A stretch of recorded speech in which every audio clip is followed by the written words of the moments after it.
Well, it's awesome that you hand me this flag. It flew on STS-1. I know this flag was taken up on STS-135. There is a good shot of the STS-1 flag that flew up on board Atlantis. The Demo 2 SpaceX crew, my friends, great friends, brought this thing home. So it's amazing to think of the hands this thing has gone through. It's pretty special. And then it will travel once again on the next vehicle that leaves low Earth orbit. And here we are in Mission Control in Houston, Texas, and this flag is in my hands. And I don't know about you, but I think we should send this thing to the moon. Let's take it to the moon. Human spaceflight is the ultimate team sport. When these four fly around the moon, they won't be doing it alone. They're part of a team of astronauts, engineers, scientists, trainers, a team of support working around our country and around the globe, ready day and night. We will help them carry the incredible weight, and it's a heavy one, now laid on their shoulders, because we go together for all humanity.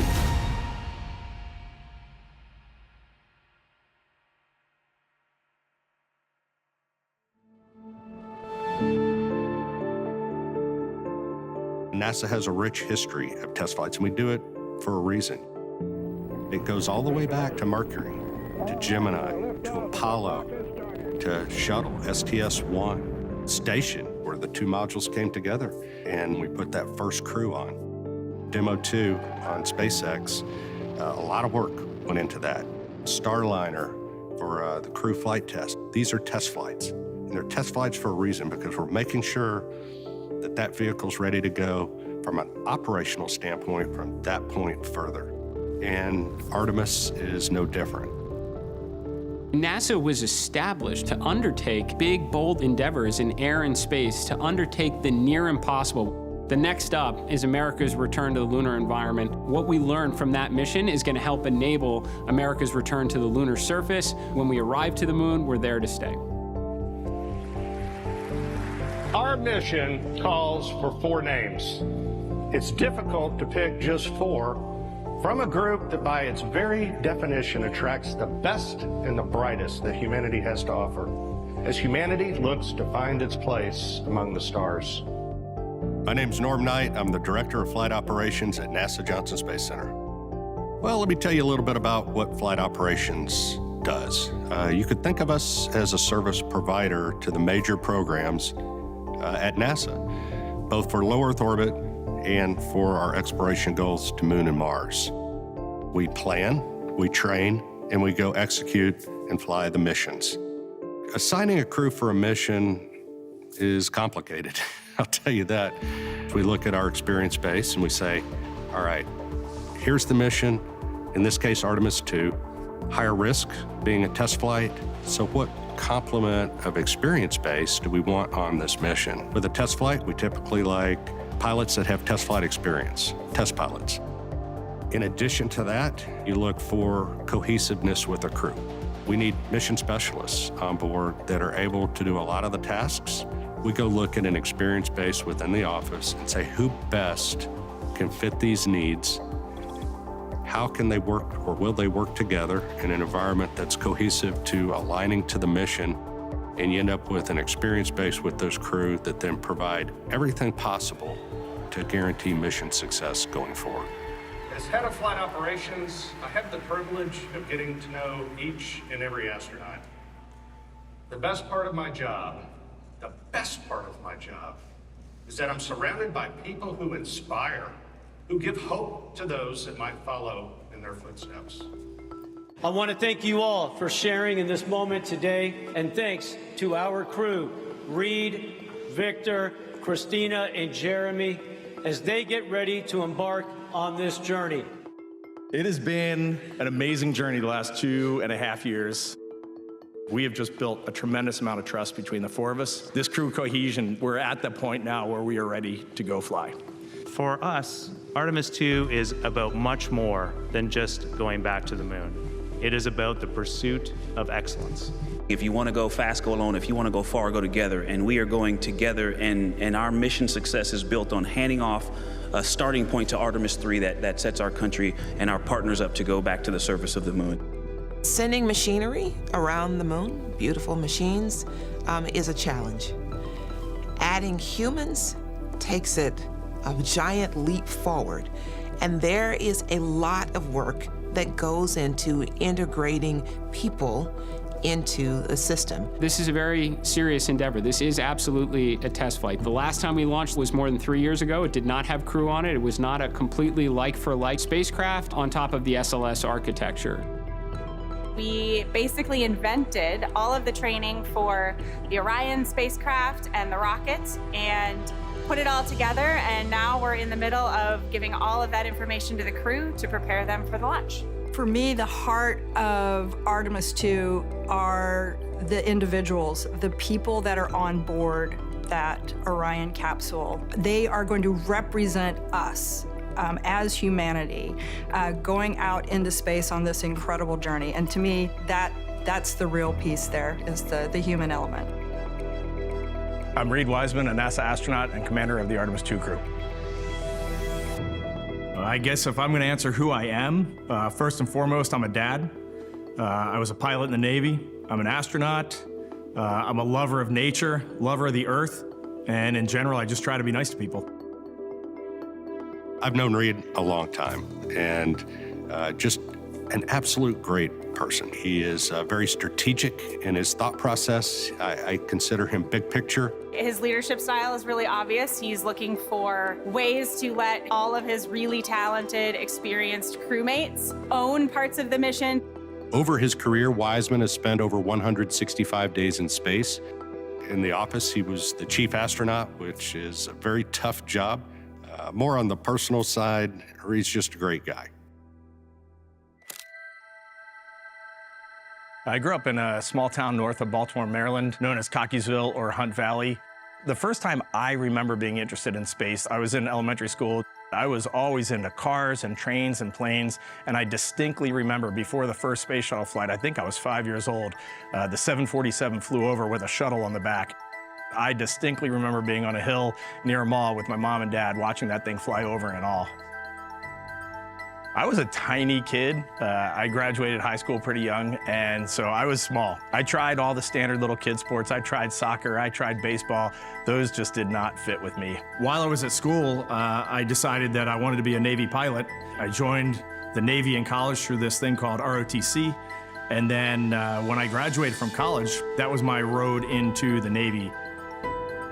Once I had that test pilot school block met, I knew that I had all the pieces to be an astronaut.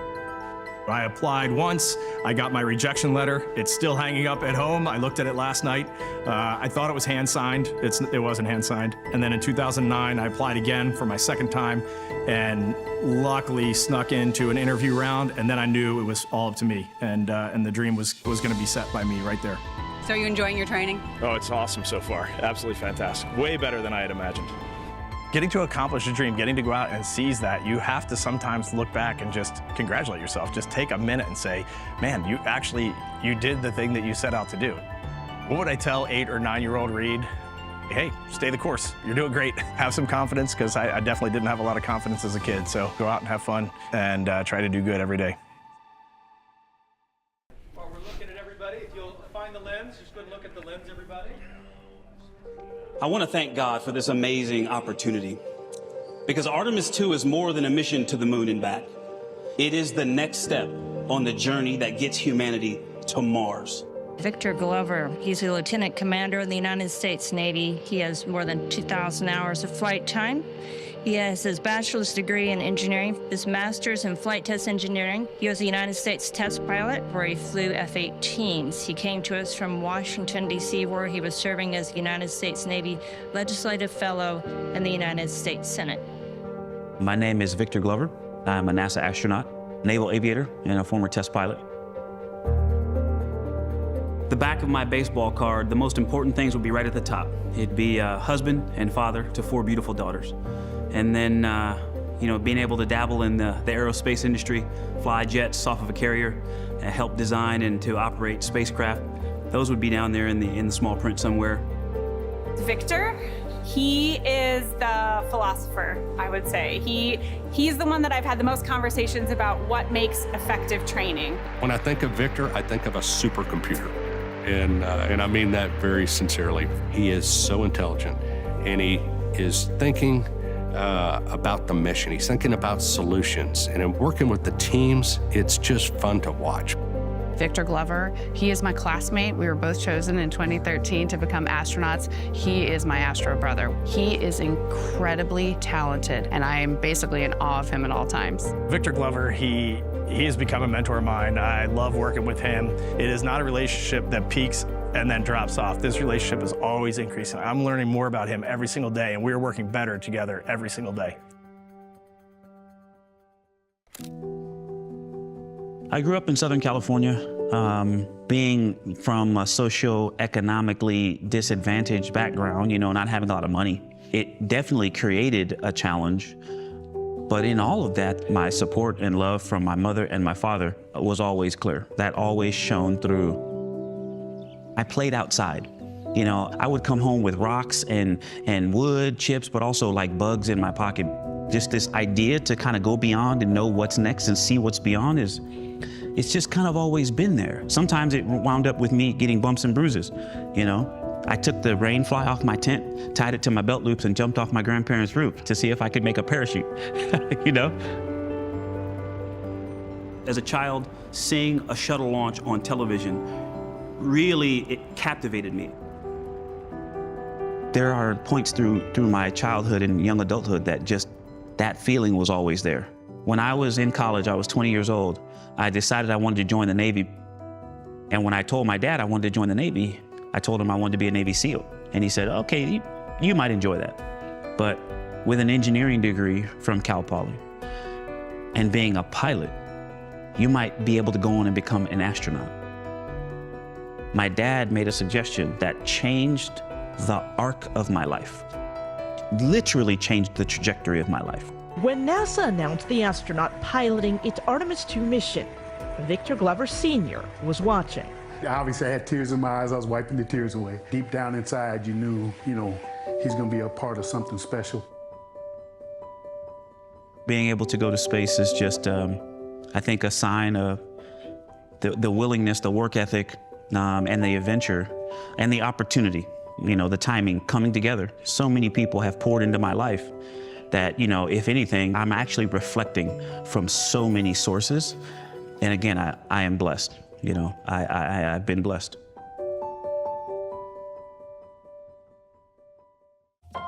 Look at this picture. Oh, yes. You were in space camp. I was. How old were you? Do you remember? Probably middle school. And look at you now. She has a Bachelor of Science degree in Electrical Engineering from North Carolina State University, a Bachelor's in Physics, and a Master's in Electrical Engineering. She's also done some interesting expeditionary work, so please welcome Christina. Christina Cook, one of our mission specialists, great person, just a great personality, easygoing, very detailed, and task-oriented. She is the person that makes sure that everyone walks away from some training with the right understanding. She speaks up and asks the question, and then usually the whole room is like, yeah, I had that question too. Christina, she brings a science mind to these activities. I'm so excited that she has the chance to go to the moon and help lead the science as a whole. First, she's just a great person. And then second, she is really outgoing, outdoorsy human being. So she is always off doing something that I wish I was off doing. Her background as an explorer and someone that just, lives to explore and loves life and adventure, space, she's a natural. Well, I was born in Michigan, family of farmers, and I ended up growing up in North Carolina. My particular family moved there, and both places were just incredibly important in terms of forming my values and who I am. I would describe that little girl as someone that loved to be a part of everything. My dad and I were always working in the shed. We called it shed heaven. He was always teaching me how to fix things, how to make things. For me, the moments of exploration as a child were ubiquitous. I was always exploring, whether it was on the farm, going around on the trails, under the trees, climbing the trees, or in my own backyard. The idea of celestial bodies, the moon, the stars, what all that meant, seeing the Milky Way, these were things that really drew me in. I myself was inspired by the Earthrise photo taken on Apollo 8. I had it on my bedroom wall as a kid. And the idea that we can take a picture of all of humanity at once, that will be a big moment. Christina Cook, your record holder. She is out, thumbs up, and a huge smile. She returns to Earth as a record holder, the single longest stay in space by a woman. What advice would you give to a girl my age who wanted to become an astronaut when they grow up? You know, I did have those conversations where small kids were surprised that I was an astronaut because, quote, I wasn't a guy, I wasn't a man. And for me, that sort of set the bit that it was important to demonstrate by representation that anything is possible for anyone who has a passion and who's willing to work hard to achieve that dream. To see that tide changing and to recognize that we can affect that change by the decisions we make to go by all and for all is really inspiring for me. A Canadian is going to the moon. That makes me smile when I say that. I know Canadians could not be more proud. Proud to have for the first time a Canadian astronaut who will travel to deep space as part of the Artemis 2 mission. I'm Colonel Jeremy Hansen, an astronaut with the Canadian Space Agency. Jeremy Hansen, a Canadian F-18 pilot. He hasn't had an opportunity to fly in space yet. I really look forward to him being able to see his home planet from space for the first time after his 15 years of training. It's interesting because when I think of Jeremy, while he's a rookie, I don't think of him as a rookie. And that says a lot about Jeremy. He's very prepared. He's a quiet, confident leader. He is maybe the thinker or the observer of the crew, thinking about the technical aspects of whatever we're learning. So he'll have some really insightful comment or just some really great piece of humor to add at the end. He's one of the funniest human beings that you will ever met. He is dry humor, and his timing is absolutely impeccable. You know how many times I show up to an interview and then I watch them make the tripod taller? Just about everyone. But the other neat thing about Jeremy that a lot of people don't get to see is he is incredibly creative. His creativity in making this spaceship like a playground and actually knowing it for its fundamental capabilities could potentially save our lives on this mission. I've definitely spent some time contemplating my first launch to space, and you know, the first thing that comes to mind for me is what I'm going to feel like the day before. I imagine I'm going to be very pensive the day before. I'll be leaving the planet. I'll be leaving my wife and 3 children behind on the planet. I know what's going to happen the next day is risky, but I also know from my operational experiences and flying and challenges I've faced that when the day comes and it's go time, I'll be fired up and I'll be just firing on all cylinders, riding that rocket to space. I grew up on a farm outside of London, Ontario, and just had a great childhood. I really credit my experiences on the farm with giving me some of the tools I needed to succeed in life. I went on to join the Royal Canadian Air Force. I had this passion for wanting to fly fighter jets, and ultimately that prepared me to join the Canadian Space Agency and take on this challenge of being an astronaut. It is kind of full circle for me flying out to the moon on this mission, because when I was a young Canadian, I did see an image in Encyclopedia A under Neil Armstrong of humans standing on the moon. I looked at that image so many times through my childhood. It was on the bookshelf at home, and I started just thinking about being a space explorer.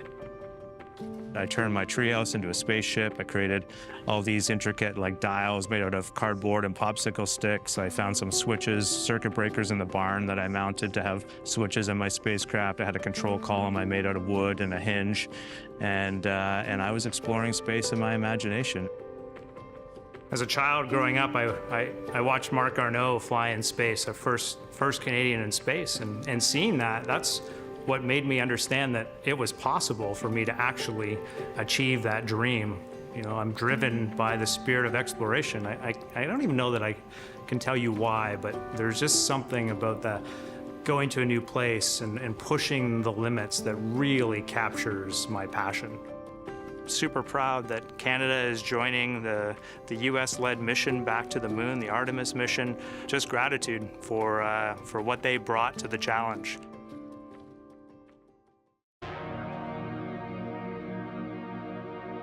The moon is like a Rosetta Stone for understanding the entire solar system and where we came from as a result. I used to stare up at the moon. I was just fascinated by that image, that consistent image, and try to imagine what it might be like up there.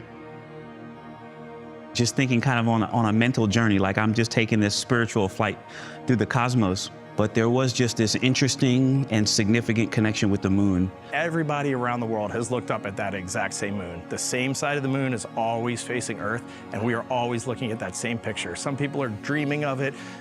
For some it's a religious symbol, a spiritual symbol. For some it's a calendar, but we are always all looking at that same moon. It's one thing that every human has in common. That thing that looks so far away is going to be right up close for us. There's this human aspect of flying out and seeing the moon up close. That's going to be truly extraordinary. But then think about seeing the Earth from the perspective of the moon. You know, to have the moon in the foreground and the Earth rising around the side of the moon is just an extraordinary thing to imagine. This is the stuff we dreamed of when we were kids, and now it's becoming reality. It's not becoming reality, it is reality.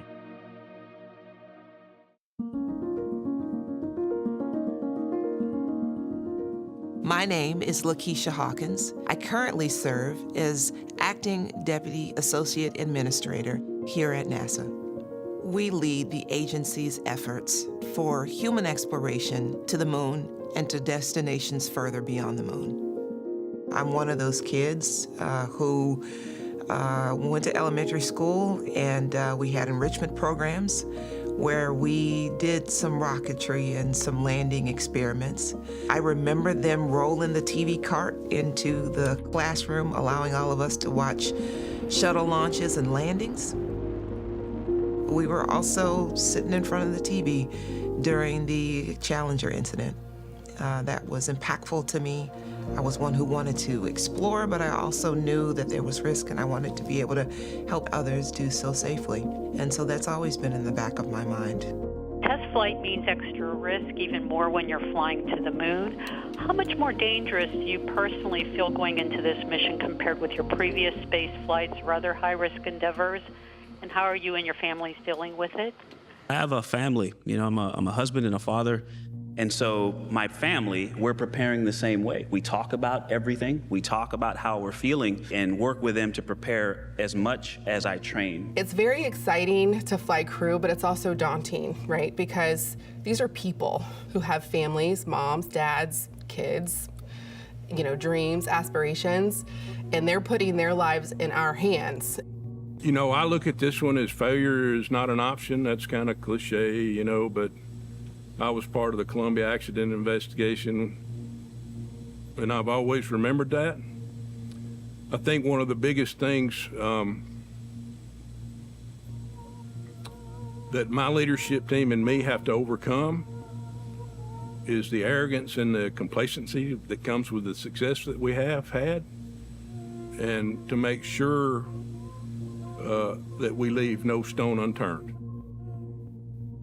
We all understand there's heightened risk with, that's the biggest thing. To put it simply, there's increased risk with a test mission because you have never done that before. I already knew going to the moon was hard. Administrator, you talked about it. Kennedy talked about it. That's why we're doing it. I already knew it was hard, but boy, it's harder than I thought. Spaceflight's not safe. Spaceflight's not safe. It's risky. You anticipate issues in cases of test flights that you work through. You've done everything you can, but again, it's a test flight. You're doing it for a reason. And so the challenge of that, and what sparks me about that, is this gives us a chance to really show what we've got and really show our ability to challenge ourselves. It has been a long, long time since we have sent humans all the way out to the moon. This is new for myself to experience spaceflight like this, and I think new to a lot of the world, so it's really exciting. My name is Jackie Mahaffey, and I am the Chief Training Officer for the Artemis II mission. My grandfather went to work for North American and Honeywell on Apollo control systems. So flying to the moon is a little bit in my blood, and after an aerospace engineering degree, I made it down here to Johnson Space Center. I started off as a flight controller in mission control. Everything I did was new things. It was inventing and developing, and so in the training world that I'm in now, it's the same thing for me. This is indeed a unique training flow. What's unique about this are the aspects of going deeper into space. In addition, the way that we have to communicate. Obviously, the spacecraft is new and different, but what is the same is the teams that we are utilizing in order to be able to develop this training flow.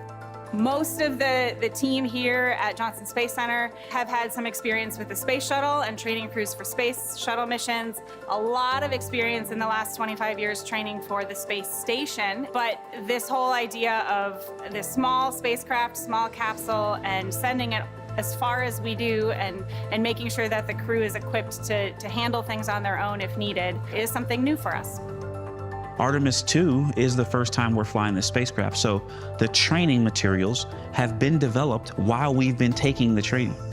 The way we're preparing for Artemis II at this moment is we're going through our initial simulations. So we're simulating our ground controllers here, our crew over in the mock-ups, talking back and forth, and really going through those draft procedures and flight rules with a fine-tooth comb. We do simulations in segments, but then we also do what we call a long simulation, which is let's actually practice what it actually looks like through the entire mission, which means through tanking, through countdown, through ascent, the return, as well as recovery, all of the sleeping and awake time. We do all of that in one block.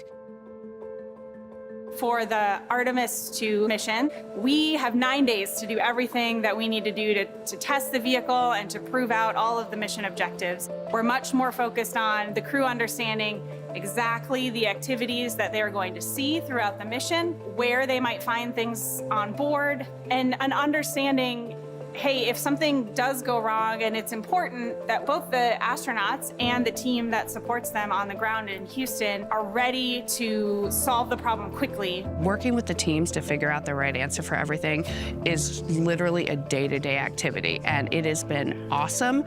It's challenging, but it also means that this is a completely different animal. I kind of look at the whole journey of young Jeremy flying space missions in the treehouse to today in the simulator, going through failure scenarios with an incredible team and mission control. It has changed a lot. It was a lot simpler when I was young and I was doing it in my imagination. A lot of people ask me how I feel leading up to this mission inside of 2 months to go. It's not a simple question to answer. There are moments of wow, I can't believe we're so close to going, and it is super exciting. But then in the next moment, you're like, okay, I also have a lot I want to do. I totally feel like we're going to be ready. Things are going to come together, but I also have that feeling of almost like cramming for an exam, where it's hey, I could use every single moment between now and flight to make just double check, triple check. And you never really know when that work is truly done.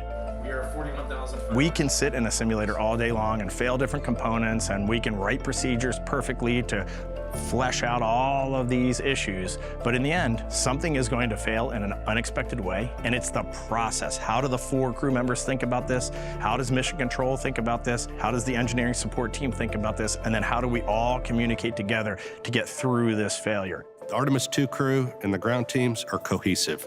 It takes a lot of training for the ground team to understand the nuances of the crew and vice versa. At the end of the day, they're mission focused.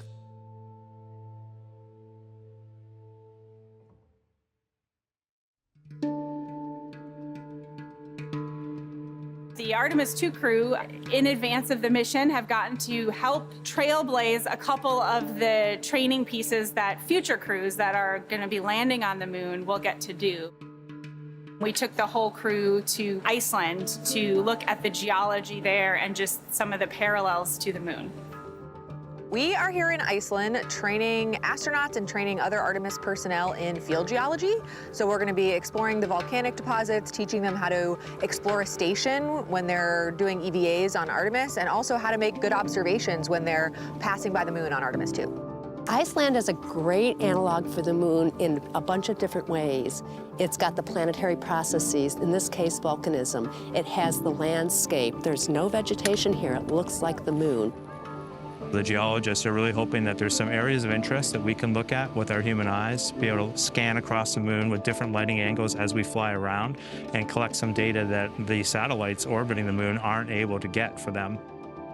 For Artemis 2, our goal is to really advance our understanding of what's going to happen to the human in the deep space environment. We have been working for many years to advance this organ chip technology. And so with that, we're able to really understand what the deep space radiation impact has so we can compare directly that personalized level of what's happening to them. So this is game-changing. The research we'll conduct in Artemis 2 will lay the groundwork for us being able to spend more time at the moon and start thinking about our astronauts, humankind, being able to survive longer trips to places, for instance, like Mars.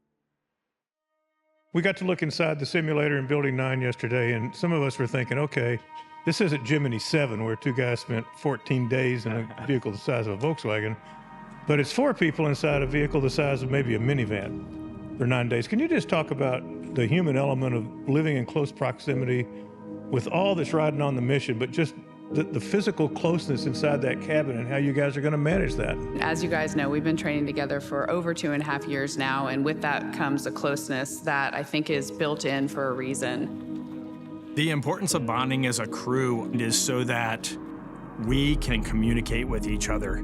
There are going to be tough days, there are going to be tough moments, and there's going to be great moments. That, to me, is where that bonding is so important. Crew camaraderie is really important. I would say it's especially important for this type of mission. The Orion capsule, I liken it to, you're going camping in a tent, but you don't get to get out of your tent. Your bathroom is there, your kitchen is there, your gym is there, and so coexisting in that space, much less pulling off a successful mission, requires a really cohesive team. We are bringing together the world, we are bringing together an amazing workforce, and they are bringing together an amazing vehicle. So we're going to fly around the moon in the spacecraft Integrity. After a lot of conversations, we named our vehicle Integrity. It's a value that's shared by NASA, by the Canadian Space Agency, by the astronaut office, that of course means to be your best self in the most general terms. The root of the word integrity is about being a whole. And if you think about it, this spacecraft is over 350 different pieces that had to be integrated and make up this one system. In nautical terms, we talk about hull integrity or a ship being watertight when it goes out in the ocean. And so in space, I think of that as our ship's ability to hold in pressure and also to keep the hot gases out. It comes from this root of integrated, and that's really how we see our mission. It's going to be an incredibly integrated team, and we hope that that shares the idea that it's not just our vehicle, it's everyone's vehicle. Honestly, I just hope Artemis 2 is just a part of the celebration of this nation over the next 365 days. I know these milestones are big for the public. They're going to be huge for the nation, and I'll just be proud to be a part of the 250th anniversary of America. NASA is incredibly excited to support the Freedom 250 celebrations, part of America's 250th birthday. I can't think of anything grander than America's return to the lunar environment. This mission means everything to me. I'm so encouraged by it because I see it opening the door for why I'm at NASA, and I think everyone else is as well. What I want to say to the men and women that built this Artemis 2 vehicle, simple, thank you. We've been around the world, we've been across our nation, we have seen the attention to detail, we have seen the workmanship, the craftsmanship, and it is a beautiful thing to behold. From Europe, ESA and Airbus building the service module, to the team in the Netherlands that integrated the solar arrays, to the folks at Michoud and Kennedy and Armstrong that have worked together to build this system. Integrated, again, integrity, that have worked to give us integrity. We want to do our part because we know you've stepped up and done your part and continue to do your part. What I would want to say to anyone that has contributed to the Artemis missions in any way is just so much admiration and respect for you. You nailed it. You crushed it. We are doing this together because of your hard work, because you thought outside of the box, because you didn't give up. So I will just say congratulations on Artemis 2. Reed, Christina, Jeremy, Victor. First, I just want to say thank you. Thank you to you and your commitment, your sacrifices, all of the training, all of the planning, all of the time that you've spent preparing. Thank you to your families for allowing you to participate and to be the inspiration of an entirely new generation. We are with you. You represent us. When you get to the other side of the moon and you look back, I don't want you to feel alone. I want you to know that there are thousands of us that are crowded inside that Orion spacecraft right with you. I want to express immense appreciation for the workforce. I also want to express my appreciation to the NASA pioneers that have given us the knowledge and the tools and the foundation to be able to embark on a mission like Artemis 2 for our return to the moon and beyond. So the four of us sitting here, the measure of success for Artemis 2 is seeing our colleagues on the lunar surface and then seeing people that are following in our footsteps walking on Mars and coming back to planet Earth. We are here to push forward with human exploration, open doors that have never been seen before, being able to take dreams and visions and turn them into reality.